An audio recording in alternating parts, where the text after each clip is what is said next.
ನಮಸ್ಕಾರ ವೀಕ್ಷಕರೇ, ಕನ್ನಡ ಮಾತೃಭೂಮಿ ವಾರ್ತೆಗಳಿಗೆ ಸ್ವಾಗತ. ನಾನು ಸಂತೋಷಿ ಸರ್ಜೋಕರ್. ಮೊದಲಿಗೆ ಹೆಡ್ಲೈನ್ಸ್.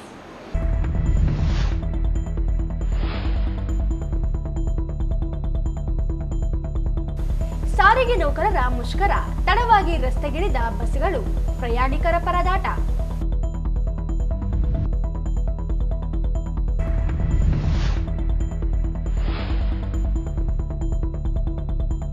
ಪರಿಶಿಷ್ಟ ಜಾತಿಗಳ ಒಳ ಮೀಸಲು ಆಯೋಗ ವರದಿಗೆ ಸರ್ಕಾರ ಮುಂದಾಗಲಿ. ಆಗಸ್ಟ್ 7ರಂದು ಪ್ರತಿಭಟನೆ. ಎಸ್ ಮಾರೆಪ್ಪ.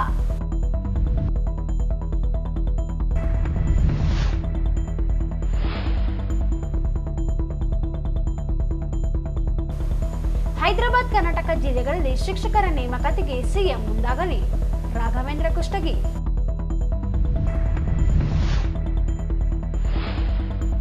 ಆಗಸ್ಟ್ 8ರಿಂದ ಅಗ್ನಿಪಥ ಸೈನಿಕ ಭರ್ತಿ, ಅಭ್ಯರ್ಥಿಗಳಿಗೆ ಉಚಿತ ವಸತಿ, ಊಟ, ಸಾರಿಗೆ ವ್ಯವಸ್ಥೆ, ದಾನಿಗಳ ಸಹಕಾರ. ಕೃಷ್ಣ ಶಾವಂತಗೇರ.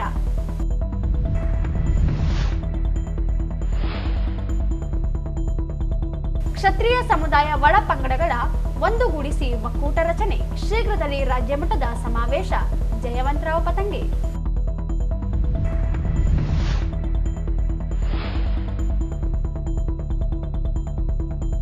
ಆಗಸ್ಟ್ 24ರಂದು ಛಲವಾದಿ ಮಹಾಸಭಾ ಮಹಿಳಾ ಘಟಕದಿಂದ ಪ್ರತಿಭಾ ಪುರಸ್ಕಾರ. ಅರ್ಚನಾ ಸುಂಕಾರಿ.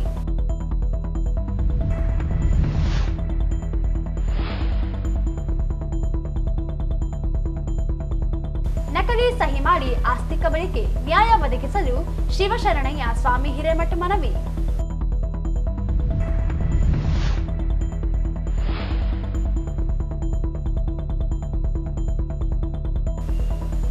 ಗಡಿ ಪಾರಾಗಿದ್ದ ಸನ್ನಿ ರೋನಾಡ್ಗೆ ಹೈಕೋರ್ಟ್ ಜಾಮೀನು.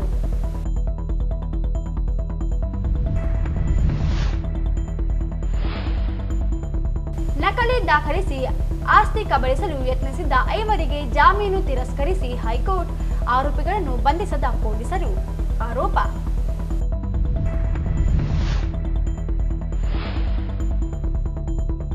ಜಿಲ್ಲೆಯಲ್ಲಿ 5-8-2025ರಿಂದ 3 ದಿನಗಳವರೆಗೆ ವೈಜ್ಞಾನಿಕ ಹೈನುಗಾರಿಕೆ ತರಬೇತಿ ಕಾರ್ಯಕ್ರಮ.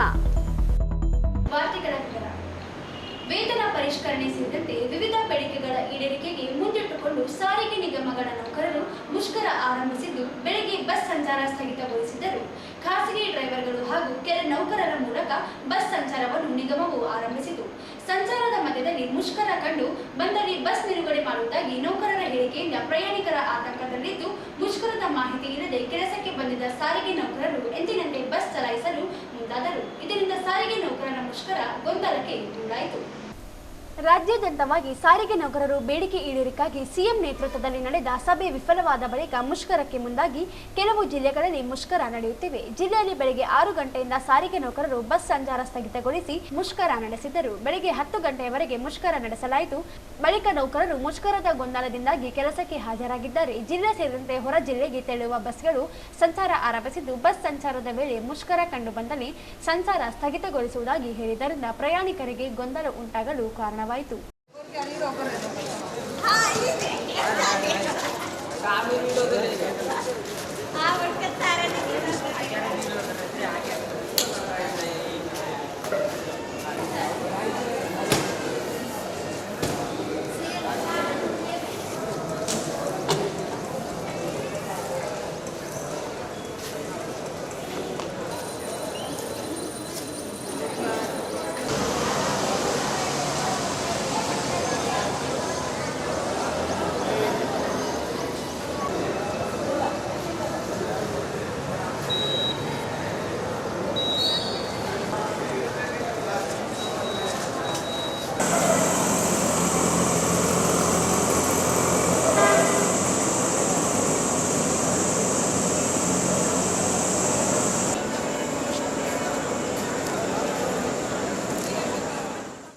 ಜಿಲ್ಲೆಯಿಂದ 7 ತಾಲೂಕುಗಳಿಗೆ ಮತ್ತು ಹೊರ ಜಿಲ್ಲೆಗಳಿಗೆ ತೆರಳುವ ಬಸ್ ಸಂಚಾರವನ್ನು ಆರಂಭಿಸಲಾಗಿದೆ.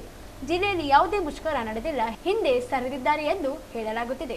ಸಾರಿಗೆ ನಿಗಮವು ಖಾಸಗಿ ಡ್ರೈವರ್ಗಳನ್ನು ಆಂಧ್ರ ಪ್ರದೇಶದ ಬಸ್ಗಳನ್ನು ಬಳಸಿಕೊಂಡು ಬಸ್ ಸಂಚಾರ ಆರಂಭಿಸಿದ್ದು, ಜೊತೆಗೆ ಮುಷ್ಕರಕ್ಕೆ ಕೋಡ್ ತಡೆ ನೀಡಿ ಆದೇಶ ನೀಡಿದ್ದರಿಂದ ನೌಕರರಲ್ಲಿ ಗೊಂದಲ ಉಂಟಾಗಿ ಕೆಲವು ನೌಕರರು ಕೆಲಸಕ್ಕೆ ಹಾಜರಾಗಿದ್ದಾರೆ. ನಾಳೆಯಿಂದ ಅವರು ಸಹ ಹೋಗುವುದಿಲ್ಲ. ಸಾರಿಗೆ ಮುಷ್ಕರ ಅನಿರೀಕ್ಷಿತವಾಗಿ ಮುಂದುವರಿಯುತ್ತದೆ ಎಂದು ರಸ್ತೆ ಸಾರಿಗೆ ನಿಗಮಗಳ ಕಾರ್ಮಿಕರ ಸಂಘಟನೆಗಳ ಜಂಟಿ ಕ್ರಿಯಾ ಸಮಿತಿ ಅಧ್ಯಕ್ಷ ಮುದ್ದು ಕೃಷ್ಣ ತಿಳಿಸಿದ್ದಾರೆ.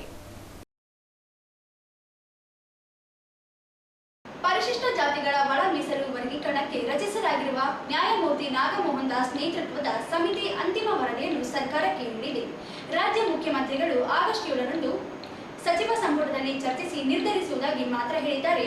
ಆಗಸ್ಟ್ 11ರಿಂದ ಪ್ರಾರಂಭವಾಗುವ ಮುಂಗಾರು ಅಧಿವೇಶನದಲ್ಲಿ ಅಂಗೀಕಾರಗೊಳಿಸಿ ಜಾರಿಗೊಳಿಸುವಂತೆ ಆಗ್ರಹಿಸಿ ಆಗಸ್ಟ್ 7ರಂದು ರಾಜ್ಯದ ಎಲ್ಲ ಜಿಲ್ಲಾ ಕೇಂದ್ರಗಳಲ್ಲಿ ಪರಿಶಿಷ್ಟ ಜಾತಿಗಳ ಒಳ ಮೀಸಲಾತಿ ಜಾರಿ ಹೋರಾಟ ಸಮಿತಿ ಪ್ರತಿಭಟನೆ ನಡೆಸಲಿದೆ ಎಂದು ರಾಜ್ಯ ಪ್ರಧಾನ ಸಂಚಾಲಕ ಎಸ್ ಮಾರೆಪ್ಪ ಹೇಳಿದರು. ಅವರಿಂದು ಮಾಧ್ಯಮಗೋಷ್ಠಿ ಉದ್ದೇಶಿಸಿ ಮಾತನಾಡಿ, ರಾಜ್ಯ ಸರ್ಕಾರ ಒತ್ತಡಕ್ಕೆ ಮಣಿದು ವಿಳಂಬ ಧೋರಣೆ ತಾಳುವ ಸಾಧ್ಯತೆಗಳು ಹೆಚ್ಚಾಗಿವೆ. ಸಚಿವ ಸಂಪುಟದಲ್ಲಿ ಚರ್ಚಿಸಿ ಅಧಿವೇಶನದಲ್ಲಿಯೂ ಅಂಗೀಕಾರಗೊಳಿಸುವ ಅಗತ್ಯ ಇದೆ. ತೆಲಂಗಾಣದ ರಾಜ್ಯ ಸರ್ಕಾರ ಶಮೀಂ ಆಯೋಗ 2025 ಫೆಬ್ರವರಿ 2ರಂದು ವರದಿ ಸಲ್ಲಿಸಿದ್ದು, ಫೆಬ್ರವರಿ 4ರಂದು ಅಲ್ಲಿ ಮುಖ್ಯಮಂತ್ರಿ ರೇವಂತ್ ರೆಡ್ಡಿ ಸಚಿವ ಸಂಪುಟದಲ್ಲಿ ಚರ್ಚಿಸಿ ತೀರ್ಮಾನಿಸಿರುವ ಸ್ಫೂರ್ತಿಯನ್ನು ರಾಜ್ಯ ಸರ್ಕಾರವು ಅನುಸರಿಸಬೇಕಿದೆ ಎಂದರು. ನ್ಯಾಯಮೂರ್ತಿ ನಾಗಮೋಹನ್ ದಾಸ್ ಆಯೋಗವು 1,16,00,000 ಪರಿಶಿಷ್ಟ ಜಾತಿಗಳ ಸಂಖ್ಯೆ ಇರಬಹುದೆಂದು ಅಂದಾಜಿಸಿತ್ತು. ಆದರೆ 1,07,00,000 ಜನರನ್ನು ಗಣತಿಯಲ್ಲಿ ಪರಿಗಣಿಸಿದೆ. ಸರಿಸುಮಾರು 9 ಲಕ್ಷ ಜನರು ಗಣತಿಯಿಂದ ಹೊರಗುಳಿದಿದ್ದಾರೆ. ಸ್ಪಷ್ಟತೆ ಇಲ್ಲದೆ ಹೋಗಿದೆ. ರಾಜ್ಯ ಸರ್ಕಾರ ಸ್ಪಷ್ಟ ನಿರ್ಧಾರಕ್ಕೆ ಬಾರದೆ ಹೋದಲ್ಲಿ ಆಗಸ್ಟ್ 7ರಿಂದ ರಾಜ್ಯಾದ್ಯಂತ ಹೋರಾಟಗಳು ತೀವ್ರಗೊಳ್ಳಲಿದೆ ಎಂದರು.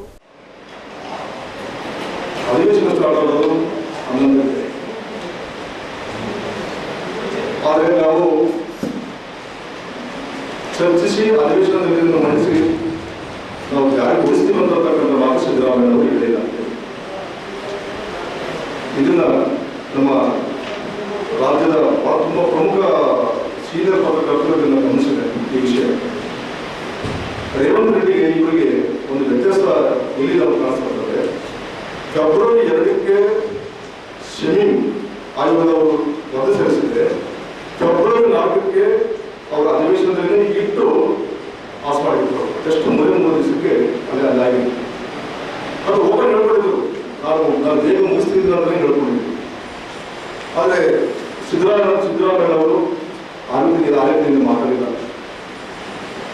ಅವರು ಆಯೋಗದಲ್ಲಿ ಕೂಡ ಕೆಲವು ಅದನ್ನು ನಾವು ಗೊಂದಲವನ್ನು ಹೇಳೋಕ್ಕಾಗ್ತಾ ಇಲ್ಲ. ಆದರೆ 1,16,00,000 ಅವರು ನಿರೀಕ್ಷೆ ಮಾಡಿದ್ರು. ಎಸ್ಟಿಮೇಟೆಡ್ ಅಂದ್ಕೊಂಡಿದ್ದವರು ಅದು 1,07,00,000 ಸೀಮಿತ ಆಗಿದೆ. ವಿಶೇಷವಾಗಿ ಬೆಂಗಳೂರಿನಲ್ಲಿ 13 ಲಕ್ಷ ಟಾರ್ಗೆಟ್ ಇದ್ದಿದ್ದು ಕೇವಲ 8 ಲಕ್ಷ ಚಿಲ್ಲರೆ ಮಾತ್ರ ಬಂದಿದೆ ಅಂತ ಬಂದಿದೆ. ಹಾಗಾಗಿ ನಮಗೆ ಸರಿಸುಮಾರು 10ರಿಂದ 12 ಲಕ್ಷ ಪಾಪ್ಯುಲೇಷನ್ ಕಡಿಮೆ ಆಗಿದೆ.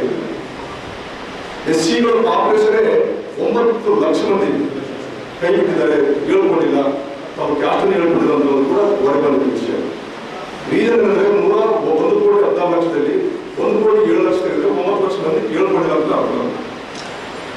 ಈ ಹಿನ್ನೆಲೆಯಲ್ಲಿ ನಾಗಮೋಹನ್ ದಾಸ್ ಅವರು ಯಾವುದೇ ಸ್ಪಷ್ಟತೆಯನ್ನು ಕೊಡಲಿಕ್ಕೆ ಕನಿಷ್ಠ ಸಾರ್ವಜನಿಕರಿಗಾದ ಕೆಲವು ಅಂಶಗಳನ್ನು ಬಿಡಬೇಕಾಗಿತ್ತು ಅನ್ನೋದು ನಮ್ಗೆ ಅನಿಸ್ತದೆ. ಅವರು ತುಂಬಾ ಗೊಂದಲ ಆಗಬಾರ್ದು ಅಂತ ಕಾರ್ಯಕ್ರಮ ನಾನು ಆ ರೀತಿ ಮಾಡಿದ್ದೀನಿ ಅಂತ ಕೂಡ ಅವ್ರು ಹೇಳ್ಕೊಳ್ತಾರೆ. ಆದರೂ ಜರ್ನಲಿಸಂನಲ್ಲಿ ಇರ್ತಕ್ಕಂಥ ಅವರ ಸೀನಿಯರ್ಸ್ ಒಂದಲ್ಲ ಒಂದು ಸೋರ್ಸಸ್ ಆಧಾರದ ಮೇಲೆ ಅದನ್ನು ಏಕಿ ಹೊರತಕ್ಕಂಥದ್ದೆಲ್ಲರೂ ಯಶಸ್ವಾಗಿ ಆಗ್ತದೆ ಅಂತಂದ್ರು ಬಹುಶಃ ಆಯೋಗದವರು ಗೊತ್ತಿಲ್ಲ ಅಂತ ಅನಿಸ್ತದೆ. ಅವ್ರು ಎಷ್ಟೇ ಗೌಪ್ಯ ಮಾಡಿದ್ರು ಕೂಡ ಅದು ಇರ್ತಕ್ಕಂಥ ಸೋರ್ಸಸ್ ಮುಂದಿಟ್ಕೊಂಡು ಇವತ್ತು ಹಲವಾರು ಪತ್ರಿಕೆಗಳಲ್ಲಿ ಬಹಳಷ್ಟು ಅಂಶಗಳು ಇವತ್ತು ಹೊರಗೆ ಬಂದಿವೆ. ಸರ್ಕಾರದ ಮೇಲೆ ಒತ್ತಡ ಹಾಕಲು ಆಗಸ್ಟ್ 7ರಿಂದ ಜಿಲ್ಲಾಧಿಕಾರಿಗಳ ಕಚೇರಿ ಮುಂದೆ ಪ್ರತಿಭಟನೆ ನಡೆಯಲಿದ್ದು, ಎಲ್ಲ ಒಳ ಮೀಸಲಾತಿ ಹೋರಾಟಗಾರರು, ಸಮುದಾಯ ಜನರು ಭಾಗವಹಿಸುವಂತೆ ಮನವಿ ಮಾಡಿದರು. ಈ ಸಂದರ್ಭದಲ್ಲಿ ಹೇಮರಾಜ್ ಅಸ್ಕಿಹಾಳ್, ಆಂಜನೇಯ ಉಟ್ಕೂರ್, ನರಸಿಂಹಲು ಮರ್ಚಟಾಳ್, ಶ್ರೀನಿವಾಸ್ ಕೊಪ್ಪರ್, ಅಬ್ರಾಹಂ ಕಮಲಾಪುರ್, ಆಂಜನೇಯ ಕುರುಬದೊಡ್ಡಿ, ತಾಯಪ್ಪ ಗಧಾರ್, ಲಕ್ಷ್ಮಣ ಕಲ್ಲೂರ್, ಕೃಷ್ಣ ಸೇರಿ ಅನೇಕರು ಇದ್ದರು. ಅಹಿಂದ ನಾಯಕ ಎಂಬ ಬಿರುದನ್ನು ಇಟ್ಟುಕೊಂಡಿರುವ ರಾಜ್ಯದ ಮುಖ್ಯಮಂತ್ರಿ ಸಿದ್ದರಾಮಯ್ಯ ಹೊಸ ಶಿಕ್ಷಣ ನೀತಿಗೆ ಬಲಿಪಶುವಾಗಿ ರಾಜ್ಯದ ಅಹಿಂದ ವರ್ಗಗಳ ವಿದ್ಯಾರ್ಥಿಗಳು ಮತ್ತು ಅವರ ಪಾಲಕರಿಗೆ ಅನ್ಯಾಯ ಮಾಡಿದ್ದಾರೆ ಎಂದು ಹೈದರಾಬಾದ್ ಕರ್ನಾಟಕ ಜನಾಂದೋಲನ ಕೇಂದ್ರದ ಸಂಸ್ಥಾಪಕ ಅಧ್ಯಕ್ಷ ರಾಘವೇಂದ್ರ ಕುಷ್ಟಗಿ ಹೇಳಿದರು. ಅವರಿಂದು ಮಾಧ್ಯಮಗೋಷ್ಠಿಯನ್ನು ಉದ್ದೇಶಿಸಿ ಮಾತನಾಡಿ, ದೇವರಾಜು ಅರಸು ಅವರ ತರವಾಯ ಅಹಿಂದ ನಾಯಕನೆಂದು ಹೆಸರು ಪಡೆದುಕೊಂಡ ಸಿಎಂ ಸಿದ್ದರಾಮಯ್ಯ ಹೈದರಾಬಾದ್ ಕರ್ನಾಟಕ ಭಾಗದ ಅಲ್ಪಸಂಖ್ಯಾತರ ಹಿಂದುಳಿದ ಹಾಗೂ ದಲಿತ ವಿದ್ಯಾರ್ಥಿಗಳಿಗೆ ಅನ್ಯಾಯ ಮಾಡುತ್ತಿದ್ದಾರೆ ಎಂದರು. ಸಿದ್ದರಾಮಯ್ಯ ನೇತೃತ್ವದ ರಾಜ್ಯ ಕಾಂಗ್ರೆಸ್ ಸರ್ಕಾರ ಅಧಿಕಾರಕ್ಕೂ ಬರುವ ಮುನ್ನ 20,000 ಶಿಕ್ಷಕರ ಹುದ್ದೆಗಳು ಖಾಲಿ ಇದ್ದವು. ಸಿದ್ದರಾಮಯ್ಯ ಅವರು ಅಧಿಕಾರ ವಹಿಸಿಕೊಂಡ ನಂತರ 53,000 ಶಿಕ್ಷಕರ ಕೊರತೆಯನ್ನು ರಾಜ್ಯ ಎದುರಿಸುತ್ತಿರುವುದು ವಿಷಾದನೀಯ ಸಂಗತಿಯಾಗಿದೆ ಎಂದು ತಿಳಿಸಿದರು. ಶಿಕ್ಷಕರ ಕೊರತೆ ಇರುವ ಶಾಲೆಗಳಲ್ಲಿ ಶ್ರೀಮಂತರ ಮಕ್ಕಳ್ಯಾರೂ ಕೂಡ ಓದುತ್ತಿಲ್ಲ. ಅಲ್ಲಿ ಕಲಿಯುತ್ತಿರುವ ಮಕ್ಕಳೆಲ್ಲರೂ ಬಡ ಮಕ್ಕಳಾಗಿದ್ದಾರೆ. ಶಿಕ್ಷಕರ ಕೊರತೆಯಿಂದ ಪ್ರತಿ ವರ್ಷ SSLC ಫಲಿತಾಂಶದಲ್ಲಿ ಕೆಳಗಿನಿಂದ ಇರುವ 6 ಸ್ಥಾನಗಳು ಹೈದರಾಬಾದ್ ಕರ್ನಾಟಕದ ಜಿಲ್ಲೆಗಳಿಗೆ ಸೀಮಿತವಾಗಿರುವುದು ಗಮನಾರ್ಹವಾದ ವಿಚಾರವಾಗಿದೆ ಎಂದು ಆಕ್ರೋಶ ವ್ಯಕ್ತಪಡಿಸಿದರು.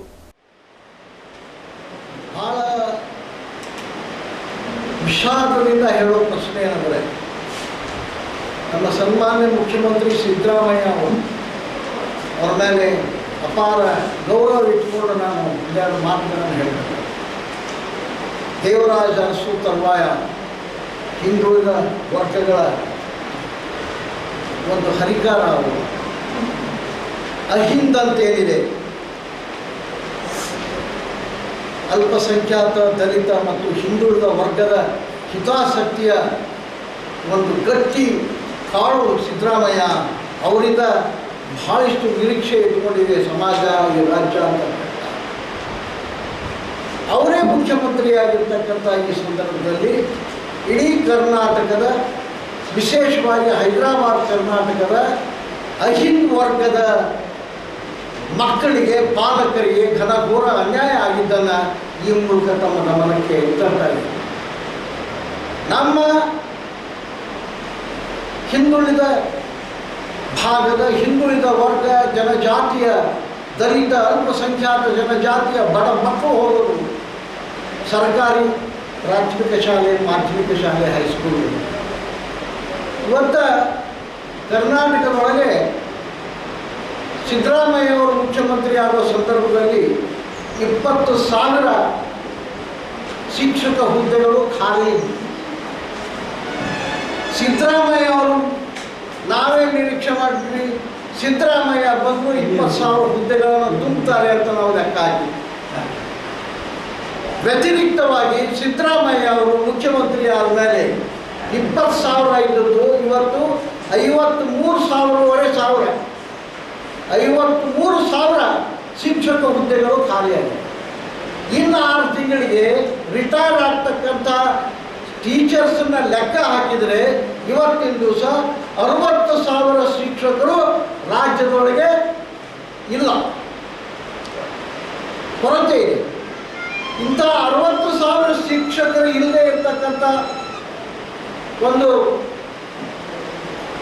ರಾಜ್ಯವನ್ನು ಇಟ್ಕೊಂಡು ಆ 60,000 ಶಾಲೆಗೆ ಹೋಗ್ತಾರೆ. ಹೈದರಾಬಾದ್ ಕರ್ನಾಟಕ ಭಾಗದ 9,000ಕ್ಕೂ ಹೆಚ್ಚಿನ ಶಾಲೆಗಳಲ್ಲಿ ವಿಜ್ಞಾನ ಮತ್ತು ಗಣಿತ ಶಿಕ್ಷಕರೇ ಇಲ್ಲ. ಇದರ ಜೊತೆಗೆ 6,000 ಕನ್ನಡ ಶಾಲೆಗಳನ್ನು ಮುಚ್ಚುವ ಹುನ್ನಾರ ನಡೆದಿದ್ದು, ಬಡ ಮಕ್ಕಳು ಶಿಕ್ಷಣ ಪಡೆಯಬಾರದೆಂಬ ಕಾರಣದಿಂದ ಹೊಸ ನಿರ್ಣಯವನ್ನು ತರುವ ಹುನ್ನಾರ ನಡೆದಿದೆ. ಕೂಡಲೇ ಸರ್ಕಾರ ಖಾಲಿ ಇರುವ ಶಿಕ್ಷಕರ ಹುದ್ದೆಗಳನ್ನು ಭರ್ತಿ ಮಾಡಿಕೊಳ್ಳಬೇಕು, ಇಲ್ಲವಾದರೆ 371 ಜಾರಿಗಾಗಿ ನಡೆದ ಉಗ್ರ ಹೋರಾಟದಂತೆ ಹೋರಾಟವನ್ನು ರೂಪಿಸಲಾಗುವುದು ಎಂದು ಎಚ್ಚರಿಸಿದರು. ಈ ಸಂದರ್ಭದಲ್ಲಿ Sharada, Hulinayak, John Wesley, Gururaj, Lingappa Pujar, Veeranna Bhandari, Parappa, Lakshmana, B Basavaraj ಸೇರಿದಂತೆ ಅನೇಕರು ಇದ್ದರು.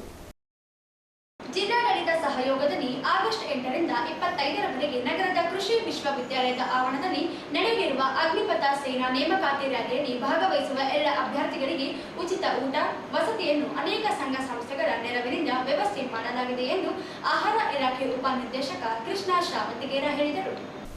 ಅವರಿಂದು ಮಾಧ್ಯಮಗೋಷ್ಠಿ ಉದ್ದೇಶಿಸಿ ಮಾತನಾಡಿ, ಸೈನಿಕ ರ್ಯಾಲಿಯಲ್ಲಿ ಭಾಗವಹಿಸುವ ಅಭ್ಯರ್ಥಿಗಳಿಗೆ ಉಚಿತ ಊಟ, ವಸತಿ, ಸಾರಿಗೆ ವ್ಯವಸ್ಥೆ ಮಾಡಲಾಗಿದೆ. ಆಶಾಪುರ ರಸ್ತೆಯ ಶ್ರೀ ವಾಲ್ಮೀಕಿ ಭವನದಲ್ಲಿ 300 ಜನರಿಗೆ ವ್ಯವಸ್ಥೆ ಮಾಡಲಾಗಿದೆ. ನೋಡಲ್ ಅಧಿಕಾರಿಯಾಗಿ ಜಿಲ್ಲಾ ಪರಿಶಿಷ್ಟ ಪಂಗಡದ ಅಧಿಕಾರಿ ಶಿವಮಾನಪ್ಪ 7349308399 ಇವರನ್ನು ಸಂಪರ್ಕಿಸಬಹುದಾಗಿದೆ. ಮಂತ್ರಾಲಯ ರಸ್ತೆಯಲ್ಲಿ ಮಲಿಯಾಬಾದ್ ಕೆಇಬಿ ಎದುರುಗಡೆ ಇರುವ ಬಂಜಾರಾ ಭವನದಲ್ಲಿ 300 ಜನರಿಗೆ ವ್ಯವಸ್ಥೆ ಮಾಡಲಾಗಿದೆ. ಸಮಾಜ ಕಲ್ಯಾಣ ಅಧಿಕಾರಿ ಸಿಂಧು HS ಇವರನ್ನು ನೋಡಲ್ ಅಧಿಕಾರಿಯಾಗಿ ನೇಮಕ ಮಾಡಲಾಗಿದೆ. 8123111876 ಸಂಪರ್ಕಿಸಬಹುದಾಗಿದೆ. ಮಂತ್ರಾಲಯ ರಸ್ತೆಯಲ್ಲಿ ಕೆಇಬಿ ಎದುರುಗಡೆ ಮಾದರಿ ಪದವಿ ಮಹಾವಿದ್ಯಾಲಯ ಕಟ್ಟಡದಲ್ಲಿ 350 ಜನರಿಗೆ ವ್ಯವಸ್ಥೆ ಮಾಡಲಾಗಿದೆ. ಅಲ್ಲಿ ಹಿಂದುಳಿದ ವರ್ಗ ಇಲಾಖೆಯ ಅಶೋಕ್ ಇವರನ್ನು ನೋಡಲ್ ಅಧಿಕಾರಿಯಾಗಿ ನೇಮಿಸಲಾಗಿದೆ. 9141 923172 ಇವರನ್ನು ಸಂಪರ್ಕಿಸಬೇಕು. ಇನ್ನು ನಗರದ ಗಾಂಧಿ ಚೌಕ್ ಬಳಿ ಇರುವ ಸಂತೋಷಿ ಹಬ್ ಖಾಸಗಿ ಹೋಟೆಲ್ನಲ್ಲಿ 200 ರೂಪಾಯಿ ಪಾವತಿ ಬಾಡಿಗೆ ಪಡೆದು ಸೌಲಭ್ಯ ಪಡೆಯಬಹುದು. ಜಿಲ್ಲಾ ಅಲ್ಪಸಂಖ್ಯಾತರ ಇಲಾಖೆ ಅಧಿಕಾರಿ ಪ್ರವೀಣ್ ಕುಮಾರ್ 8951683988 ಇವರನ್ನು ನೋಡಲ್ ಅಧಿಕಾರಿಯಾಗಿ ನೇಮಿಸಲಾಗಿದೆ. ವಸತಿ ವ್ಯವಸ್ಥೆಯನ್ನು ಮತ್ತು ಸಾರಿಗೆ ವ್ಯವಸ್ಥೆಯನ್ನು ಕಲ್ಪಿಸಬೇಕಂತೇಳಿ ಎಲ್ಲ ರೀತಿಯ ಸಿದ್ಧತೆಯನ್ನು ಮಾಡಿಕೊಳ್ಳಲಾಗಿದೆ. ಮೊದಲನೇದಾಗಿ ಜಿಲ್ಲಾಡಳಿತ ಮತ್ತು ಈಶ್ವರಿ ದೇವಸ್ಥಾನ ಸೇವಾ ಸಮಿತಿ ಹಾಗೂ ವಿವಿಧ ಸಂಘ ಸಂಸ್ಥೆಗಳ ಸಹಯೋಗದಲ್ಲಿ ರಾಯಚೂರು ನಗರಕ್ಕೆ ಆಗಮಿಸುವ ಎಲ್ಲ ವಿದ್ಯಾರ್ಥಿಗಳಿಗೆ ಉಚಿತವಾಗಿ ವಸತಿ ಮತ್ತು ಬೆಳಗಿನ ಉಪಹಾರ ಮತ್ತು ಮಧ್ಯಾಹ್ನದ ಊಟದ ವ್ಯವಸ್ಥೆಯನ್ನು ಕಲ್ಪಿಸಲಾಗಿದೆ. ನಾವು ವಸತಿ ವ್ಯವಸ್ಥೆಯನ್ನು ಬೇರೆ ಬೇರೆ ಸ್ಥಳಗಳಲ್ಲಿ ಅಂದರೆ 3 ಕಡೆ ಏನಂದರೆ ವಸತಿ ವ್ಯವಸ್ಥೆಗಳನ್ನು ಒಂದು ರಿಯಾಯಿತಿ ದರದಲ್ಲಿ ವಸತಿ ವ್ಯವಸ್ಥೆಯನ್ನು ಜಿಲ್ಲಾಡಳಿತ ಸಹಯೋಗದೊಂದಿಗೆ ವಿವಿಧ ದಾನಿಗಳ ನೇತೃತ್ವದಲ್ಲಿ ಮಾಡಲಾಗಿದೆ.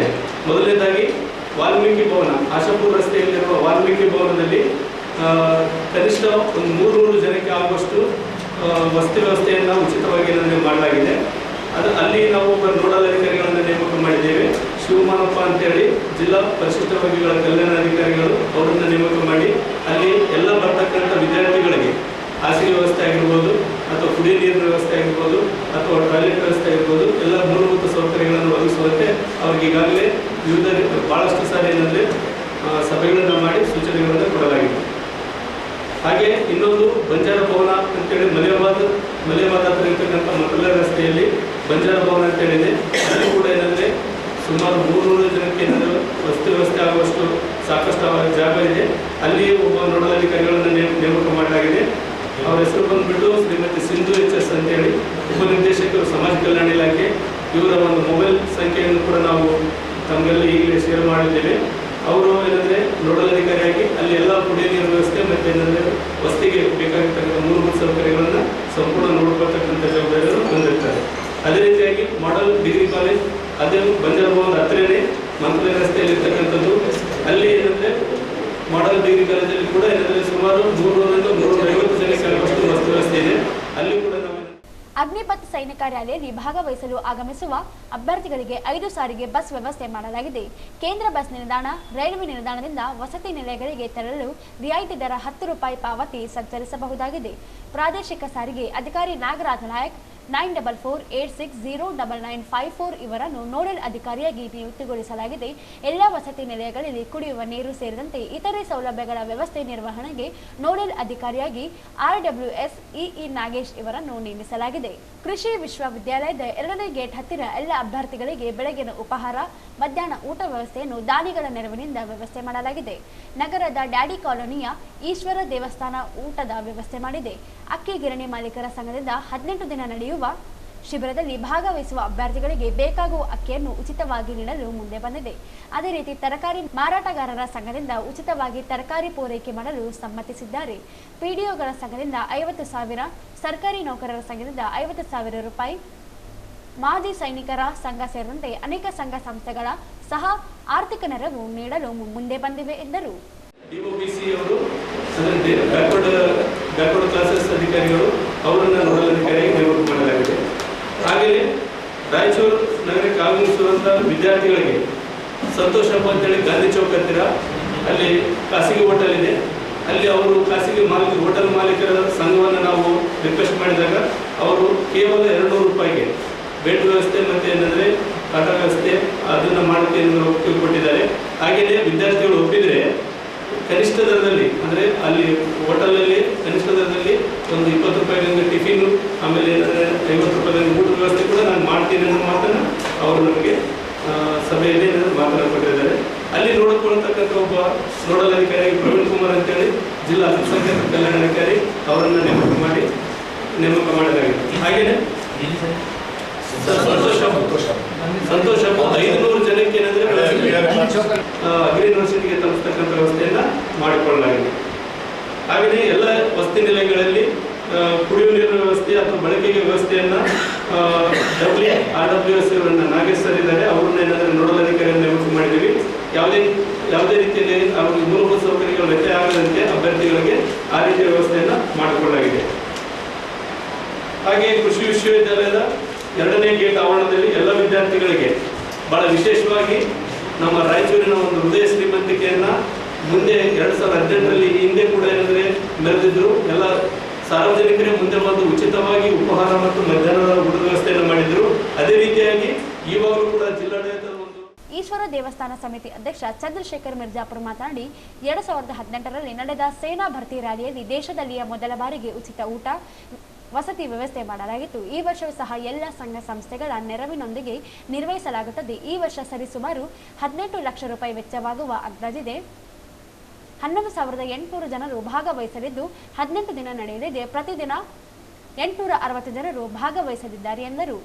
ರಾಯಚೂರು ನಗರದ ಎಲ್ಲ ದಾನಿಗಳ ಸಹಕಾರವನ್ನು ಮೊನ್ನೆ ಸೇನಾಧಿಕಾರಿಗಳು ಮತ್ತು ಚರ್ಚೆ ಮಾಡಿದ ಜಿಲ್ಲಾಡಳಿತದಲ್ಲಿ ಜಿಲ್ಲಾಧಿಕಾರಿಗಳು ಮತ್ತು ಸಹಾಯಕ ಆಯುಕ್ತರು, ಅಡಿಷನಲ್ ಡೆಪ್ಟಿ ಕಮಿಷನರ್ ಅವರು ಮತ್ತು ಎಲ್ಲ ಸಂಬಂಧಿಸಿದವರು ಈಶ್ವರ ದೇವಸ್ಥಾನ ಸೇವಾ ಸಮಿತಿಯನ್ನು ಸಂಪರ್ಕ ಮಾಡಿದಾಗ ನಾವು ಸಹಕಾರ ಕೊಡ್ತೇವೆ. ಕಳೆದ ಸಲ ನಾವೇನು ಮಾಡಿದ್ದೇವೆ ಅದೇ ಥರ ಈ ಥರ ಕೂಡ ಎಲ್ಲ ದಾನ ರೂಪದಲ್ಲಿ ಎಲ್ಲರನ್ನೂ ಕೂಡ ನಾವು ತಮಗೆಲ್ಲ ಗೊತ್ತಿರಬೇಕು ಅಂತ ನೋಡಿದ್ರೆ ಗೊತ್ತಾಗ್ತದೆ.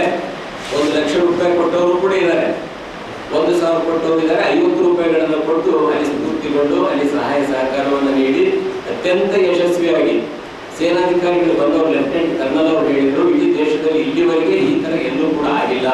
ಯಾರು ಉಚಿತವಾಗಿ ಈ ಥರ ಆಹಾರವನ್ನು ಅಂದರೆ ಪೌಷ್ಟಿಕ ಆಹಾರವನ್ನು ಶುದ್ಧ ಕುಡಿಯುವುದನ್ನು ಯಾರೂ ಕೂಡ ಮಾಡಿಲ್ಲ ಅಂತಕ್ಕಂಥ ಮೆಚ್ಚುಗೆ ಮಾತನ್ನು ಹೇಳಿ ಈಶ್ವರ ದೇವಸ್ಥಾನ ಸೇವಾ ಸಮಿತಿಗೆ ಮತ್ತು ಸೇನಾನಿಗೆ ಸಂಬಂಧಪಟ್ಟ 10,000 ರೂಪಾಯಿಗಳ ಒಂದು ಇದು ಕೂಡ ತಮ್ಮ ವೈಯಕ್ತಿಕ ಒಂದು ದೇಣಿಗೆಯನ್ನು ಕೊಟ್ಟು ನಮಗೆ ಪ್ರೋತ್ಸಾಹ ನೀಡಿದರು.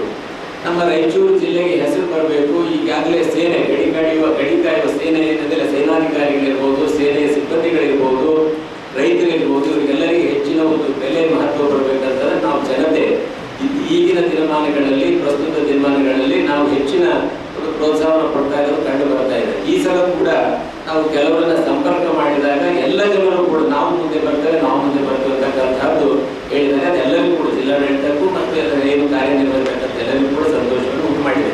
ಕಳೆದ ಸಲ ತಮ್ಗೆ ಹೇಳ್ತಿರೋ ಒಂದು ವೇಳೆ 10,91,308 ರೂಪಾಯಿಗಳ ಒಂದು ದೇಣಿಗೆ ಸಂಗ್ರಹಣೆ ಆಗಿತ್ತು. ದವಸ ಧಾನ್ಯಗಳು ಸೇರಿ ಮತ್ತು ಹಣದ ಸೇರಿ ಎಲ್ಲ ಸೇರಿ ಕೂಡ ಅಷ್ಟಾಗಿತ್ತು. ಅದೆಲ್ಲವನ್ನ ಕೂಡ ಖರ್ಚು ಮಾಡಿ 11 ಲಕ್ಷ 12 ಲಕ್ಷ ರೂಪಾಯಿ ಖರ್ಚು ಬರ್ತಕ್ಕಂಥ 1 ಲಕ್ಷ ರೂಪಾಯಿಗಳನ್ನ ನಾವು ಇದರಲ್ಲಿ ಏನಿದ್ದರೆ ಬದಲಾದ ಕೆಲವು ಖರ್ಚು ಸ್ವಂತ ವೈಯಕ್ತಿಕವಾಗಿ ಮಾಡಿದ್ದಾರೆ. ಈ ಸಲ ಕೂಡ ಸುಮಾರು 15ರಿಂದ.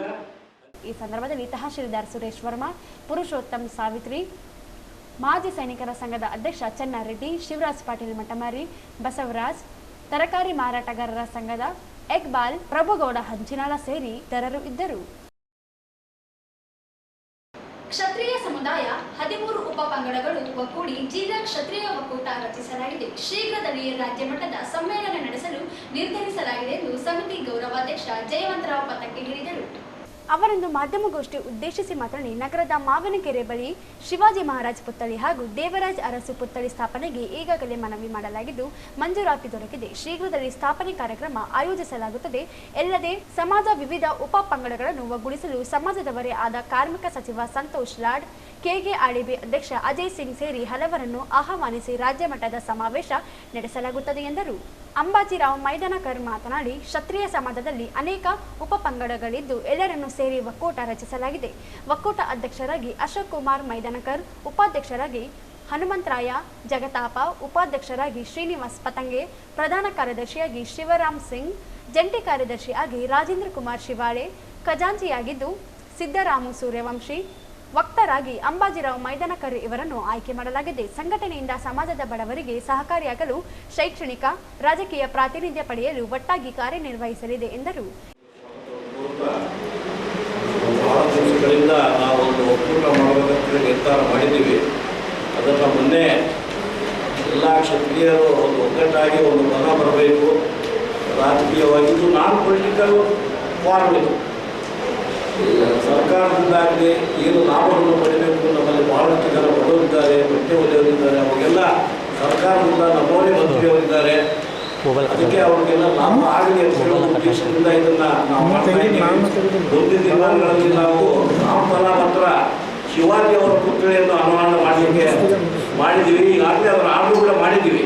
ಅದು ಕೆಲವೇ ದಿವಸಗಳಲ್ಲಿ ಅದನ್ನು ಪ್ರತಿಷ್ಠಾಪನೆ ಮಾಡಲಿಕ್ಕೆ ಸಾಧ್ಯತೆ ಇದೆ. ಅದೇ ರೀತಿ ದೇವರಾಜ ಅರಸು ಕೂಡ ಅವರು ಕ್ಷತ್ರಿಯರೇ, ಅವರು ಕೂಡ ಬಹಳಷ್ಟು ಹಿಂದುಳಿದ ವರ್ಗಸಭೆ ಬಹಳಷ್ಟು ಹೋರಾಟ ಮಾಡಿದವರು. ಅವ್ರನ್ನೂ ಕೂಡ ಪುತ್ಥಳಿ ಅನಾವರಣ ಮಾಡ್ತಾ ಇದ್ದೀವಿ. ಎರಡೂ ಪುತ್ಥಳಿ ಆದಷ್ಟು ಒಂದೇ ದಿವಸ ಮಾಡ್ತೀವಿ, ಅಥವಾ ಅದು ಹಂತವಾಗಿ ಅದೊಂದು ದಿವಸ ಇದನ್ನೊಂದು ಮಾಡಿ ಆಮೇಲೆ ಇದಾದ ಮೇಲೆ ಒಂದೆರಡು ತಿಂಗಳಲ್ಲಿ ನಮ್ಮ ಎಲ್ಲ ಅಧಿಕಾರಿಗಳ ಪದಗ್ರಹಣ ಸಮಾರಂಭವನ್ನು ಮಾಡಲಿಕ್ಕೆ ಪ್ರಯತ್ನ ಮಾಡ್ತಾ ಇದ್ದೀವಿ. ನಮ್ಮವರೇ ಅಜಯ್ ಸಿಂಗ್ ಆಗಲಿ, ಸಂತೋಷ್ ಲಾಡ್ ಆಗಲಿ, ಎಲ್ಲ ಮಿನಿಸ್ಟ್ರಿಗಳ ಕರೆದು ಅವರು ಪದಗ್ರಹಣ ಆದಮೇಲೆ ಒಂದು 4-5 ತಿಂಗಳಾದಮೇಲೆ ಒಂದು ಕ್ಷತ್ರಿಯ ಮಹಾಸಭಾ ಅಂತೇಳಿ ದೊಡ್ಡ ಒಂದು ಸಮಾವೇಶವನ್ನು ರಾಯಚೂರಲ್ಲಿ ಕರೆದು ಮಾಡಬೇಕಂತ ನಾವು ಪ್ರಾಮಾಣಿಕ ಪ್ರಯತ್ನ ಮಾಡಬೇಕು ಅಂತ ಹೇಳಿ ನೀವೆಲ್ಲರಿಗೂ ಗಮನಕ್ಕೆ ತರಲಿಕ್ಕೆ ನಾನು ವಿನಂತಿ ಮಾಡ್ತೇನೆ. ಈ ಸಂದರ್ಭದಲ್ಲಿ ಅಧ್ಯಕ್ಷ ಅಶೋಕ್ ಕುಮಾರ್ ಮೈದನಕರ್, ಡಾಕ್ಟರ್ ತಾನಾಜಿರಾವ್ ಕಲ್ಯಾಣಕಾರಿ, ಶ್ರೀನಿವಾಸ್ ಪತಂಗೆ, ಶಿವರಾಮ್ ಸಿಂಗ್, ಸಿದ್ದು, ರಾಜೇಂದ್ರ ಶಿವಾಳೆ ಇದ್ದರು. ಈಗ ಜಾಹೀರಾತು. ಇದೇ ದಿನಾಂಕ 6/8/2025 ಸರಳತೆಯ ರಾಜಕಾರಣಿ, ಕರ್ನಾಟಕ ಸರ್ಕಾರದ ಗೃಹ ಸಚಿವರಾದ ಸನ್ಮಾನ್ಯ ಶ್ರೀ ಡಾಕ್ಟರ್ ಜಿ ಪರಮೇಶ್ವರ್ ಅವರಿಗೆ 75ನೇ ವರ್ಷದ ಹುಟ್ಟುಹಬ್ಬದ ಹಾರ್ದಿಕ ಶುಭಾಶಯಗಳು. ಹಾಗೂ ಅಂದು ಸಂಜೆ 6 ಗಂಟೆಗೆ ರಾಯಚೂರು ನಗರದ ಆಶಾಪುರ ರಸ್ತೆಯಲ್ಲಿರುವ ಲಲಿತಾ ವೃದ್ಧಾಶ್ರಮದಲ್ಲಿ ಡಾಕ್ಟರ್ ಜಿ ಪರಮೇಶ್ವರ್ ಅವರ ಹುಟ್ಟುಹಬ್ಬವನ್ನು ಆಚರಿಸಲಾಗುತ್ತದೆ. ಶುಭ ಕೋರುವವರು ಪ್ರಾಣೇಶ್ ಮಂಚಾಲ್, ಜಿಲ್ಲಾಧ್ಯಕ್ಷರು ಹಾಗೂ ಜಿಲ್ಲಾ ಸಮಿತಿ ಪದಾಧಿಕಾರಿಗಳು, ಅಖಿಲ ಕರ್ನಾಟಕ ಡಾಕ್ಟರ್ ಜಿ ಪರಮೇಶ್ವರ ಯುವ ಸೈನ್ಯ ರಾಯಚೂರು.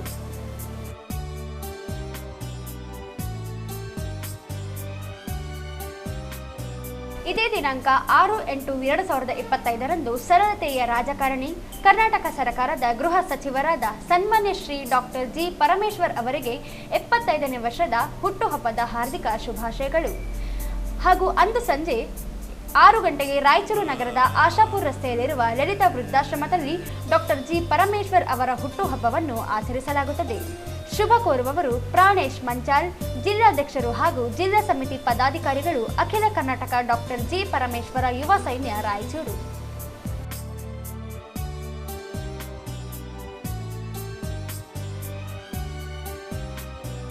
ಛಲವಾದಿ ಮಹಾಸಭಾ ಮಹಿಳಾ ಘಟಕದಿಂದ ಆಗಸ್ಟ್ 24ರಂದು ನಗರದ ಸಿದ್ದರಾಮ ಜಂಬಲದೆಲೆ ರಂಗಮಂದಿರದಲ್ಲಿ ಪ್ರತಿಭಾ ಪುರಸ್ಕಾರ ಕಾರ್ಯಕ್ರಮ ಆಯೋಜಿಸಲಾಗಿದೆ ಎಂದು ಮಹಾಸಭಾ ಜಿಲ್ಲಾಧ್ಯಕ್ಷ ಅರ್ಚನಾ ಸುಂಕಾರಿ ಹೇಳಿದರು. ಅವರಂದು ಮಾಧ್ಯಮಗೋಷ್ಠಿ ಉದ್ದೇಶಿಸಿ ಮಾತನಾಡಿ 2024-25ನೇ ಸಾಲಿನಲ್ಲಿ ಎಸ್ಎಸ್ಎಲ್ಸಿ ಪಿಯುಸಿಯಲ್ಲಿ ಶೇಕಡಾ 70 ಅಂಕ ಪಡೆದ ತೇರ್ಗಡೆಯಾದ ಸಮಾಜದ ವಿದ್ಯಾರ್ಥಿನಿಯರಿಗೆ ಪ್ರತಿಭಾ ಪುರಸ್ಕಾರ ನೀಡಲಾಗುತ್ತದೆ. ಅರ್ಹ ವಿದ್ಯಾರ್ಥಿಗಳು ಶಾಲಾ ದಾಖಲೆಗಳನ್ನು ಆಗಸ್ಟ್ 17ರ ಒಳಗೆ ನೋಂದಣಿ ಮಾಡಿಕೊಳ್ಳಬೇಕೆಂದರು. ಹೆಚ್ಚಿನ ಮಾಹಿತಿ ನೋಂದಣಿಗಾಗಿ ಮೊಬೈಲ್ ಸಂಖ್ಯೆ 9353659741 ಅಥವಾ 9611308882 ಅಥವಾ 9113677939 ಅಥವಾ 8867465204 ಇವರುಗಳಲ್ಲಿ ನೋಂದಣಿ ಮಾಡಿಕೊಳ್ಳಬೇಕು ಎಂದರು. ಛಲವಾದಿ ಸಮಾಜದ ವಿದ್ಯಾರ್ಥಿಗಳಿಗೆ ಪ್ರತಿಭಾ ಪುರಸ್ಕಾರ ಮಾಡಿ ಅಭಿನಂದಿಸಬೇಕು. ಕರ್ನಾಟಕ ರಾಜ್ಯ ಛಲವಾದಿ ಮಹಾಸಭಾ ಮಹಿಳಾ ಘಟಕ ಜಿಲ್ಲಾ ಸಮಿತಿ ರಾಯಚೂರು ವತಿಯಿಂದ ದಿನಾಂಕ 24/8/2025 ರವಿವಾರ ಬೆಳಗ್ಗೆ 10 ಗಂಟೆಗೆ ಎಸ್ಎಸ್ಎಲ್ಸಿ ಮತ್ತು ಪಿಯುಸಿ 24-25ನೇ ಸಾಲಿನ ಶೇಕಡಾ 80ಕ್ಕಿಂತ ಮೇಲ್ಪಟ್ಟ ಅಂಕಗಳನ್ನು ಪಡೆದಿರುವ ರಾಯಚೂರು ಜಿಲ್ಲೆಯ ಛಲವಾದಿ ಸಮಾಜದ ವಿದ್ಯಾರ್ಥಿನಿಯರಿಗೆ ಪ್ರತಿಭಾ ಪುರಸ್ಕಾರ ಮಾಡಿ ಅಭಿನಂದಿಸಿ ಅವರನ್ನು ಪ್ರೋತ್ಸಾಹಿಸಲು ಕಾರ್ಯಕ್ರಮವನ್ನು ಆಯೋಜಿಸಲಾಗಿದೆ. ಈ ಕೆಳಕಂಡ ಮೊಬೈಲ್ ಸಂಖ್ಯೆಗಳಿಗೆ ತಮ್ಮ ದಾಖಲಾತಿಗಳನ್ನು PDF ಮತ್ತು ವಾಟ್ಸಪ್ ಮುಖಾಂತರ ನೋಂದಾಯಿಸಬೇಕೆಂದು ವಿನಂತಿಸಿಕೊಳ್ಳುತ್ತೇನೆ. ಮೊಬೈಲ್ ನಂಬರ್ ಎಸ್ಎಸ್ಎಲ್ಸಿ ಪಿಯುಸಿ ವಿದ್ಯಾ 2024-25ನೇ ಸಾಲಿನ ಶೇಕಡಾ 70ಕ್ಕಿಂತ ಮೇಲ್ಪಟ್ಟು ಅಂಕಗಳು ಪಡೆದಿರುವ ವಿದ್ಯಾರ್ಥಿ ಮತ್ತು ವಿದ್ಯಾರ್ಥಿನಿಯರು ಈ ಕೆಳಕಂಡ ದಾಖಲಾತಿಗಳನ್ನು ನೀಡಿ ಹೆಸರು ನೋಂದಾಯಿಸಬೇಕು.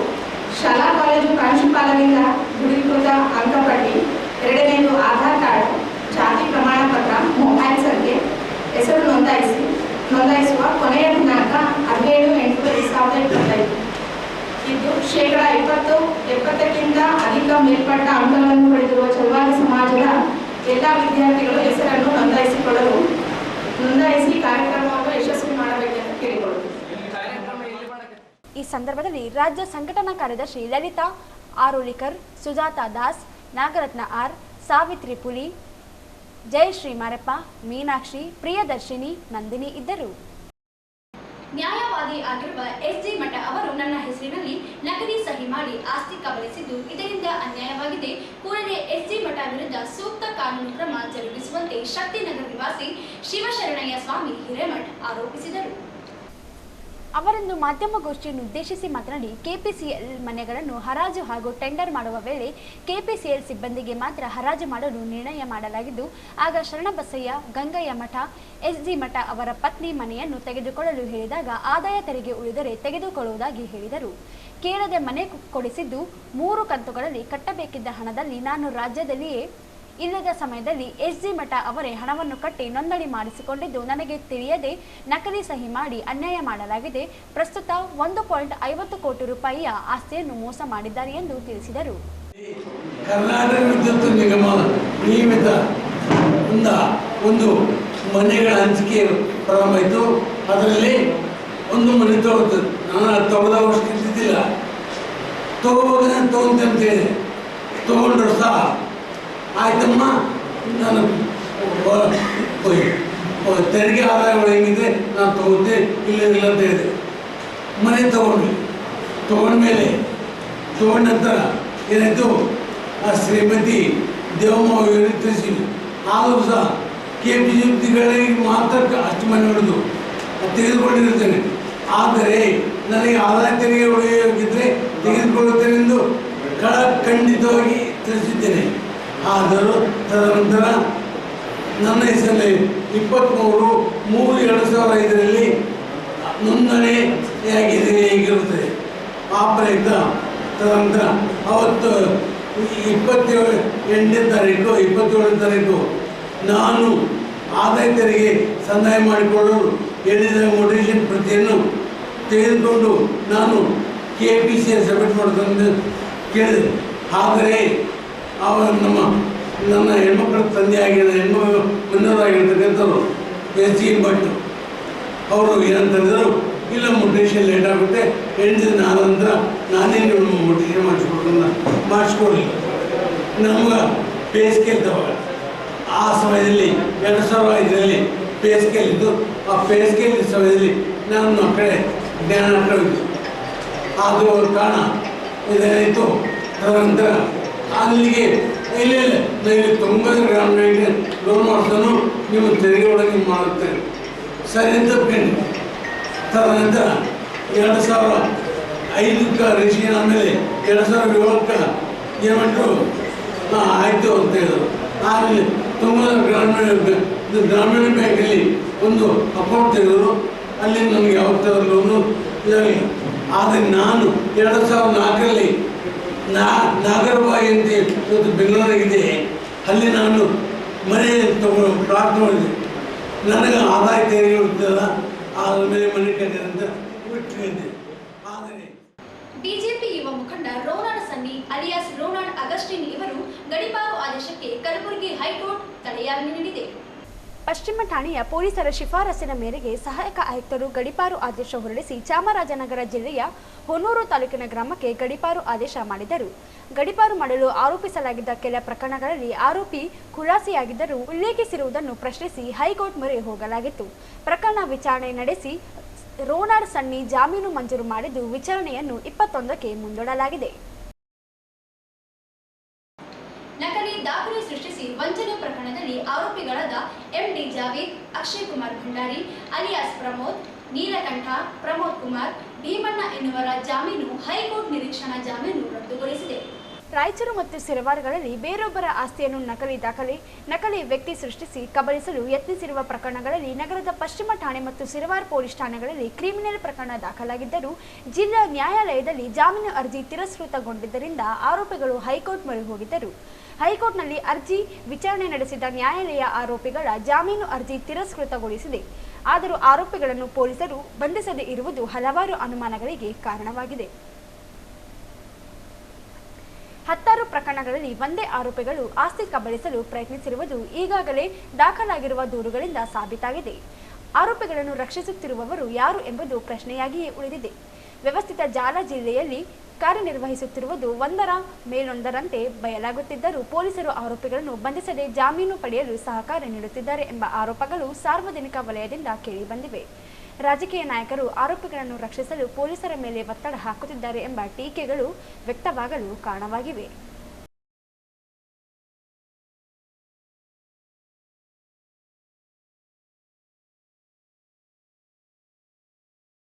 ಇಂದು ವಿವೇಕ ಗ್ರಾಮೀಣ ಜೀವನಾಧಾರ ಕೇಂದ್ರ ರಾಯಚೂರು, ಟೆಕ್ಸಸ್ ಇನ್ಸ್ಟ್ರೂಮೆಂಟ್ ಹಾಗೂ ಕೃಷಿ ವಿಜ್ಞಾನ ಕೇಂದ್ರ ರಾಯಚೂರು ಸಹಯೋಗದಲ್ಲಿ 3 ದಿನದ ವೈಜ್ಞಾನಿಕ ಹೈನುಗಾರಿಕೆ ತರಬೇತಿ ಕಾರ್ಯಕ್ರಮದ ಉದ್ಘಾಟನೆಯನ್ನು ಹಮ್ಮಿಕೊಳ್ಳಲಾಗಿತ್ತು.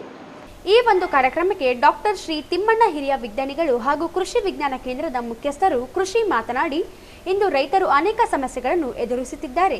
ಕೃಷಿಯಲ್ಲಿ ಪೂರಕ ಆದಾಯ ಆಗಬೇಕು. ನಮ್ಮ ರೈತರಿಗೆ ಅಂದರೆ ಹೈನುಗಾರಿಕೆ, ಕುರಿ ಸಾಕಾಣಿಕೆ, ಕೋಳಿ ಸಾಕಾಣಿಕೆ ಎಂಥ ತರಬೇತಿಗಳನ್ನು ಪಡೆಯುವ ಮೂಲಕ ಆದಾಯ ಕಂಡುಕೊಳ್ಳಬೇಕು. ಇದನ್ನು ಈ ಸಂಸ್ಥೆಯು 2 ವರ್ಷಗಳಿಂದ ಸುಮಾರು ರೈತರಿಗೆ ತರಬೇತಿ ನೀಡುತ್ತಾ ಬಂದಿದೆ. ಇದರ ಸದುಪಯೋಗ ತಾವೆಲ್ಲರೂ ಈ 3 ದಿನ ತರಬೇತಿಯಲ್ಲಿ ಭಾಗವಹಿಸಿ ಎಂದರು.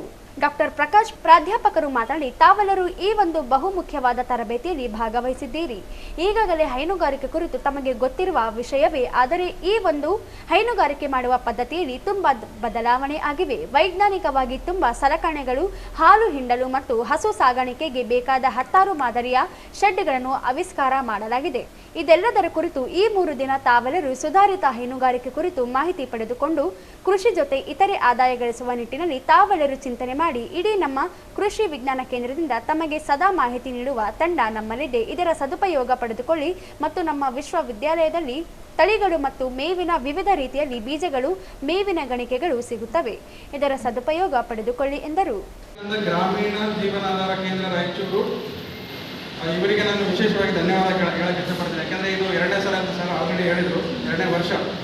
ಪ್ರತಿ ವರ್ಷದಂತೆ ಈ ವರ್ಷ ಕೂಡ ಈ ಒಂದು ನಮ್ಮ KVKನ ಆಯ್ಕೆ ಮಾಡಿಕೊಂಡು ಇಲ್ಲಿ ಒಂದು ಹೋಸ್ಟ್ ಮಾಡ್ಬೇಕಂದ್ರೆ ಫಸ್ಟ್ ಆಫ್ ಆಲ್ ನಿಮಗೆ ಎಲ್ಲಿನೂ ಮಾಹಿತಿ ಸಿಗಲ್ಲ. ಹೈನುಗಾರಿಕೆ ಇರ್ಬೋದು, ಇದು ಒಂದು ಹೈನುಗಾರಿಕೆ. ಇದೇ ರೀತಿ ಅವರಿಗೆ ಏನು ಕೃಷಿಯಲ್ಲಿ ಹೊಸ ಏನಿದಾವಲ್ಲ ತಂತ್ರಜ್ಞಾನಗಳಿರ್ಬೋದು, ಅಣಬೆ ಬೇಸಾಯ ಇರ್ಬೋದು, ನಾವು ಇಲ್ಲಿ ಲೀಸ್ಟ್ ನೋಡ್ತಾ ಇದ್ದೆ. ಆಮೇಲೆ ಟೈಲರಿಂಗ್ ಇರ್ಬೋದು, ಕಂಪ್ಯೂಟರ್ ತರಬೇತಿ ಇರ್ಬೋದು, ಮೊಬೈಲ್ ಎಲ್ಲ ರೀತಿಯಲ್ಲಿ ಯೂತ್ಗೆ, ಸ್ಪೆಷಲಿ ಯುವ ಜನಾಂಗಕ್ಕೆ ಅವರೇನು ತರಬೇತಿ ಕೊಡ್ತಾ ಇದ್ದಾರೆ, ಆ ಒಂದು ಕಾರ್ಯ ನಿಜಕ್ಕೂ ಶ್ಲಾಘನೀಯ ಹಾಗೂ ಮೆಚ್ಚುವಂಥದ್ದು. ಇದೇ ರೀತಿ ಹಾಗಾಗಿ ಈ ಒಂದು ಸಂದರ್ಭದಲ್ಲಿ ಅವರಿಗೆ ವಿಶೇಷವಾದ ಧನ್ಯವಾದ ಹೇಳಕ್ಕೆ ಇಷ್ಟಪಡ್ತೇನೆ. ಆಮೇಲೆ ನಿಮಗೆ ಇಲ್ಲಿ ಎಲ್ಲರೂ ಕೃಷಿಕರಿದ್ದೀರಿ, ನಿಮಗೆಲ್ಲ ಗೊತ್ತಿದೆ ನಮ್ಮ ಭಾರತ ದೇಶ ಕೃಷಿ ಪ್ರಧಾನ ದೇಶ. ಇಲ್ಲಿ ಕೃಷಿಗೆ ಭಾಳಷ್ಟು ಜನಕ್ಕೆ 60% 65% ಜನಗಳಿಗೆ ಕೃಷಿಯ ಜೀವನಾಧಾರ.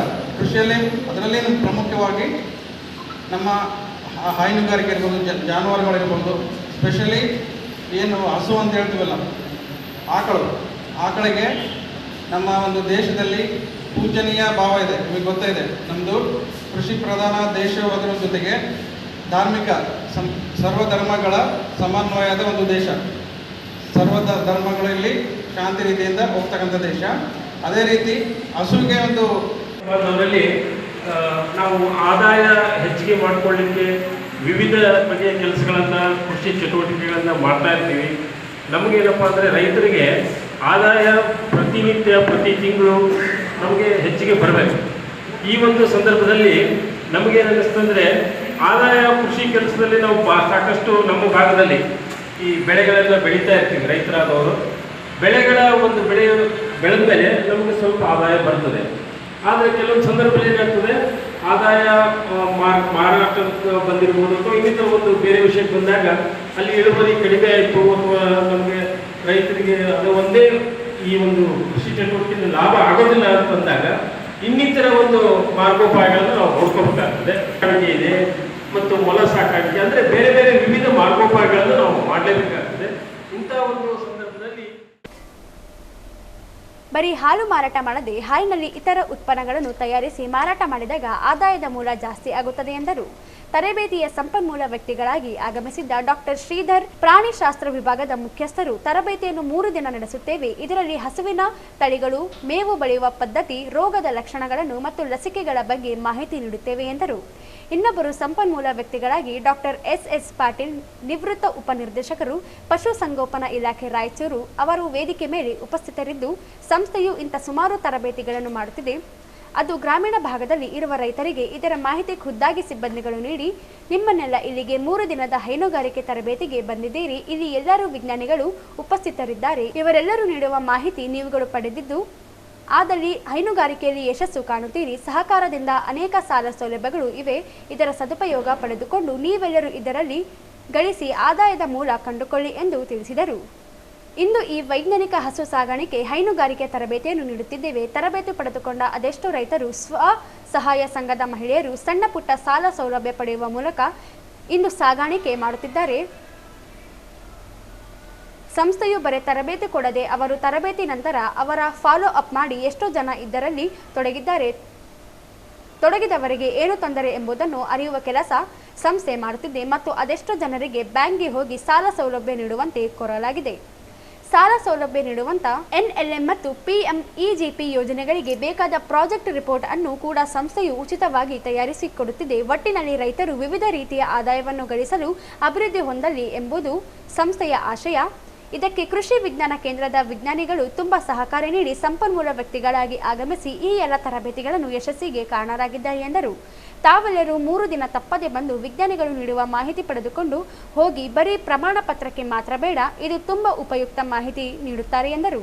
ಈ ಒಂದು ಕಾರ್ಯಕ್ರಮದಲ್ಲಿ KVK ವಿಜ್ಞಾನಿಗಳಾದ ರಾಘವೇಂದ್ರ ಸಹ ಪ್ರಾಧ್ಯಾಪಕರು ಕೃಷಿ ವಿಶ್ವವಿದ್ಯಾಲಯ ರಾಯಚೂರು ಮಾತನಾಡಿ, ಈ ತರಬೇತಿಯಿಂದ ದಿನಮಾನದಲ್ಲಿ ನಿರುದ್ಯೋಗಿ ಯುವಕರಿಗೆ ತುಂಬಾ ಮುಖ್ಯವಾಗಿದೆ. ಬೇರೆಯವರ ಹತ್ತಿರ ಹೋಗಿ ಉದ್ಯೋಗ ಮಾಡುವುದಕ್ಕಿಂತ ನಿಮ್ಮದೇ ಸ್ವಂತ ಹೈನೋದ್ಯಮ ಸ್ಥಾಪಿಸಿ ನೀವೇ ಒಡೆಯರಾಗಿ ಆದಾಯ ಕಂಡುಕೊಳ್ಳಿ. KVKಯ ವಿಜ್ಞಾನಿಗಳಾದ ಮಲ್ಲಾರೆಡ್ಡಿ ಮೇವಿನ ಬೆಳೆಗಳು ಮತ್ತು ಡಾಕ್ಟರ್ ವೀಣಾ ಇವರು ಯಾಂತ್ರಿಕ ಕುರಿತು ಮಾಹಿತಿ ನೀಡಲಿದ್ದಾರೆ. ಕಾರ್ಯಕ್ರಮವನ್ನು ಸಂಸ್ಥೆಯ VRLC ಸಂಯೋಜಕರಾದ ಮಮತಾ ರವರು ನಿರೂಪಣೆ ಮಾಡಿದ್ದಾರೆ. ಭೀಮಯ್ಯ ವಂದಿಸಿದರು. ಈ ಕಾರ್ಯಕ್ರಮದಲ್ಲಿ 40ಕ್ಕೂ ಹೆಚ್ಚು ರೈತರು ಭಾಗವಹಿಸಿದರು. ಸಂಸ್ಥೆಯ ಸಿಬ್ಬಂದಿಗಳಾದ ಈರಣ್ಣ ರಾಜೇಶ್ ಉಪಸ್ಥಿತರಿದ್ದರು.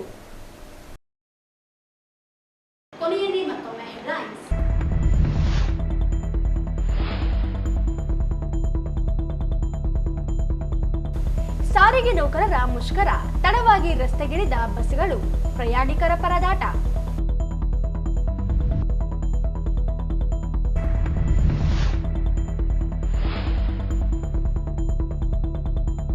ಪರಿಶಿಷ್ಟ ಜಾತಿಗಳ ಒಳ ಮೀಸಲು ಆಯೋಗ ವರದಿಗೆ ಸರ್ಕಾರ ಮುಂದಾಗಲಿ. ಆಗಸ್ಟ್ 7ರಂದು ಪ್ರತಿಭಟನೆ. ಎಸ್ ಮಾರೆಪ್ಪ.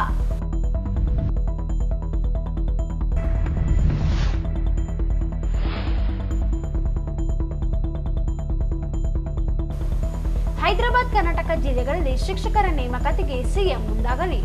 ರಾಘವೇಂದ್ರ ಕುಷ್ಟಗಿ.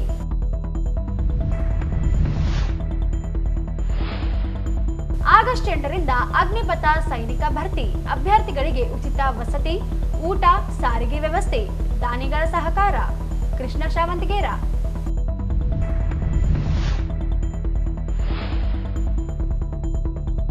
ಕ್ಷತ್ರಿಯ ಸಮುದಾಯ ಒಳ ಪಂಗಡಗಳ ಒಂದುಗೂಡಿಸಿ ಒಕ್ಕೂಟ ರಚನೆ, ಶೀಘ್ರದಲ್ಲಿ ರಾಜ್ಯ ಮಟ್ಟದ ಸಮಾವೇಶ. ಜಯವಂತರಾವ್ ಪತಂಗಿ.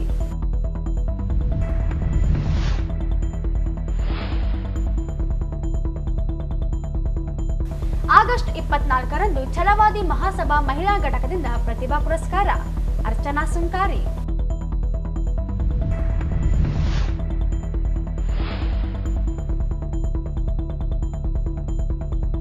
ನಕಲಿ ಸಹಿ ಮಾಡಿ ಆಸ್ತಿ ಕಬಳಿಕೆ, ನ್ಯಾಯ ಒದಗಿಸಲು ಶಿವಶರಣಯ್ಯ ಸ್ವಾಮಿ ಹಿರೇಮಠ ಮನವಿ.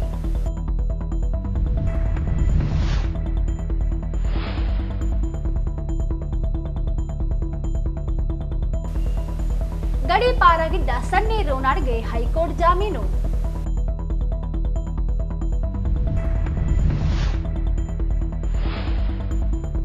ನಕಲಿ ದಾಖಲಿಸಿ ಆಸ್ತಿ ಕಬಳಿಸಲು ಯತ್ನಿಸಿದ್ದ 5 ಜಾಮೀನು ತಿರಸ್ಕರಿಸಿ ಹೈಕೋರ್ಟ್. ಆರೋಪಿಗಳನ್ನು ಬಂಧಿಸದ ಪೊಲೀಸರು ಆರೋಪ.